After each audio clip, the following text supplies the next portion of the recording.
चुनावी बॉन्ड पर अद्वितीय कोड की अनुपस्थिति के संबंध में भारतीय स्टेट बैंक (एसबीआई) को सुप्रीम कोर्ट के हालिया नोटिस ने राजनीतिक फंडिंग पारदर्शिता को लेकर बहस फिर से शुरू कर दी है।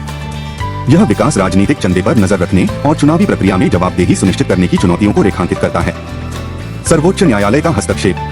चुनाव आयोग की याचिका के जवाब में सुप्रीम कोर्ट ने एसबीआई को नोटिस जारी किया, जिसमें चुनावी बॉन्ड पर अद्वितीय अल्फान्यूमेरिक कोड की कमी पर स्पष्टीकरण की मांग की गई।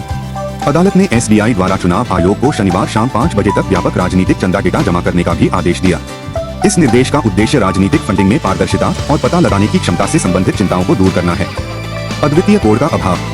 चुनावी बॉन्ड पर अद्वितीय अल्फान्यूमेरिक कोड की अनुपस्थिति राजनीतिक योगदान के दाताओं और प्राप्तकर्ताओं की पहचान करने में महत्वपूर्ण चुनौतियां पेश करती है।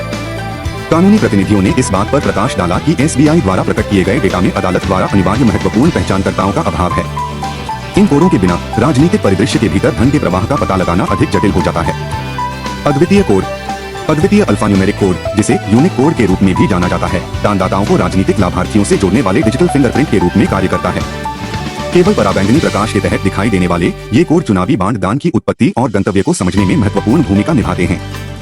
हालांकि एसबीआई द्वारा उपलब्ध कराया गया वर्तमान डेटा व्यापक जानकारी प्रदान करने में विफल रहता है, जिससे पारदर्शिता सुनिश्चित करने के लिए और अधिक खुलासे की आवश्यकता होती है। राजनीतिक गुटों की प्रतिक्रियाएं। पारदर्शिता के अभाव ने विभिन्न राजनीतिक गुटों को अपनी कहानियों को आगे बढ़ाने के लिए प्रेरित किया है। चुनावी बॉन्ड विवरण जारी होने के बाद जहां कांग्रेस ने भारतीय जनता पार्टी (भाजपा) की आलोचना की है, वहीं भाजपा के कद्दावर नेता अमित शाह ने चुनावी वित्त पोषण में काले धन पर अंकुश लगाने में इसकी भूमिका का हवाला देते हुए इस प्रणाली का बचाव किया है। आरोपों का आदान प्रदान राजनीतिक फंडिंग की विवादास्पद प्रकृति को रेखांकित करता है। बेहतर पारदर्शिता या छुपा हुआ लेन देन। चल रही बहस के बावजूद कुछ लोगों का तर्क है कि चुनावी बॉन्ड प्रणाली पारंपरिक नकदाधारित दान की तुलना में सुधार का प्रतिनिधित्व करती है।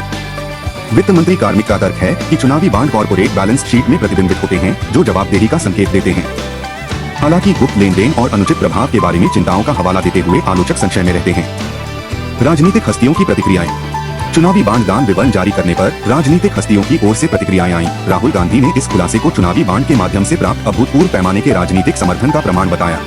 निगमों और राजनीतिक संस्थाओं के बीच बदले में लेन देन के आरोपों ने पारदर्शिता और जवाबदेही की मांग को और बढ़ा दिया है। प्रमुख दाता और योगदान का समय। Megha engineering Andhra, Jindal steel and power और फ्यूचर गेमिंग एंड होटल्स जैसी संस्थाओं से बड़े पैमाने पर दान के खुलासे ने कॉर्पोरेट हितों और राजनीतिक प्रभाव के बीच सांठगांठ पर सवाल खड़े कर दिए हैं। दान के समय और उसके बाद के व्यापारिक लेन देन की जांच की जा रही है, जिससे चुनावी फंडिंग प्रथाओं की बारीकी से जांच करने की मांग उठ रही है। निष्कर्ष। चुनावी बॉन्ड पारदर्शिता के संबंध में एसबीआई को सुप्रीम कोर्ट का नोटिस राजनीतिक फंडिंग में व्यापक प्रकटीकरण और जवाबदेही की आवश्यकता को रेखांकित करता है। जैसे जैसे बहस जारी है, लोकतांत्रिक सिद्धांतों को बनाए रखने के लिए चुनावी प्रक्रिया में पारदर्शिता और अखंडता सुनिश्चित करने पर ध्यान केंद्रित रहता है।